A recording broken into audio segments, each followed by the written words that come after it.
Halo co-friends, di sini kita punya soal tentang trigonometri. Kita tanyakan hasil dari akar 1 dikurang sin X dibagi dengan 1 yang ditambah sin X. Sebelumnya, mari lihat kembali identitas trigonometri dasar dan juga di sini bentuk pemfaktoran dan juga bentuk akar yang akan kita gunakan. Di sini kita punya bahwa sin kuadrat X ditambah cos kuadrat X akan sama dengan 1 untuk setiap X yang merupakan bilangan real. Jadi perlu diperhatikan bahwa identitas ini berlaku untuk sebarang X.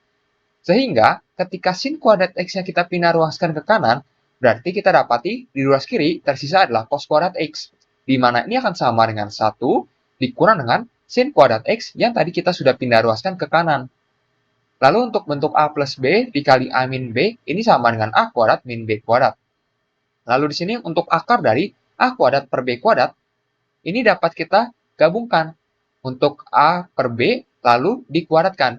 Jadi perlu diperhatikan bahwa A kuadrat per B kuadrat, berarti kuadratnya dapat kita keluarkan menjadi A per B yang dikuadratkan. Lalu untuk akar dari A per B yang dikuadratkan, ini sama dengan mutlak dari A per B. Jadi di sini kita perhatikan bahwa kita punya untuk akar dari 1 yang dikurang dengan sinus dari X dibagi dengan 1 yang ditambah dengan sin dari X. Ketika kita menemukan bentuk seperti ini, kita perlu kalikan dengan sekawan. Perhatikan bahwa sekawannya dapat kita gunakan adalah sekawan dari bagian penyebut, yaitu sekawan dari 1 plus sin X adalah 1 min sin X. Jadi di sini kita punya untuk 1 min sin X, lalu kita bagi dengan, kita punya di sini untuk 1 plus sin X-nya tetap, nah barulah kita kalikan dengan sekawannya, yaitu 1 min sin X per 1 min sin X. Mengapa kita gunakan 1 min sin X sebagai pengalinya? Karena perlu diperhatikan bahwa 1 plus sin X dikali 1 min sin X, nantinya kita punya menjadi 1 kuadrat dikurang sin kuadrat X, di mana nantinya kita dapat gunakan bentuk pemfaktoran ini. Sehingga bentuknya akan lebih sederhana. Jadi perlu diperhatikan bahwa kita hanya memodifikasi bentuknya, namun hasilnya tetap sama. Karena kita kalikan dengan 1 min sin X per 1 min sin X, yang berarti sebenarnya kita hanya mengalikan dengan 1, yang tentu saja hasilnya tidak berubah. Jadi di sini perlu diperhatikan bahwa kita punya, ini akan sama dengan akar dari, perhatikan untuk bagian pembilang, kita punya 1 min sin X dikali 1 min sin X. Berarti ini menjadi 1 dikurang dengan sin X yang dikuadratkan. Sedangkan di bagian penyebut, berarti kita punya ini menjadi 1 kuadrat yang dikurang dengan sin kuadrat dari X. Kita punya seperti ini. Berarti ini akan sama dengan, perhatikan bahwa di sini untuk 1 kuadrat tentunya adalah 1 itu sendiri.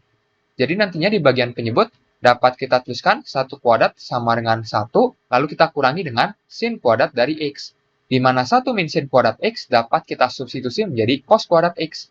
Berarti ini akan sama dengan akar dari, nah, ini kita dapat tuliskan menjadi 1 yang dikurang dengan sin X, lalu ini dikuadratkan, dibagi dengan kosinus kuadrat X. Kita gunakan sifat akar yang ini, jadi kita akan gabungan terlebih dahulu, karena di bagian pembilang maupun penyebut sama-sama ada kuadrat, berarti ini kita gabungkan menjadi 1 yang dikurang dengan sin X, lalu ini dibagi dengan kosinus X, di mana ini dikuadratkan. Maka kita dapati bahwa hasilnya akan sama dengan, berarti mutlak dari 1 yang dikurang dengan sin X, lalu ini kita bagi dengan kosinus X. Sekarang kita akan pisahkan. Perhatikan bahwa 1 dengan sin X akan kita pisahkan. Jadi kita punya 1 per cos X ini sendiri, lalu dikurang dengan sin X yang dibagi dengan cos X sendiri. Perlu kita ketahui bahwa untuk 1 per cosinus X, ini didefinisikan sebagai secant X. Lalu untuk sin X per cos X, ini didefinisikan sebagai tangen X. Jadi kita mendapati hasil akhirnya adalah mutlak dari secant X yang dikurang tangen X. Dan ternyata tidak ada jawaban yang tepat pada opsi. Opsi C ini mendekati namun tidak ada tanda mutlaknya. Seharusnya di sini tetap ada tanda mutlaknya. Jadi kita buat saja opsi F di sini. Kita punya yang mutlaknya, jadi mutlak dari secant X dikurang dengan tangen X seperti ini. Kita pilih opsi F ini. Sampai jumpa di soal berikutnya.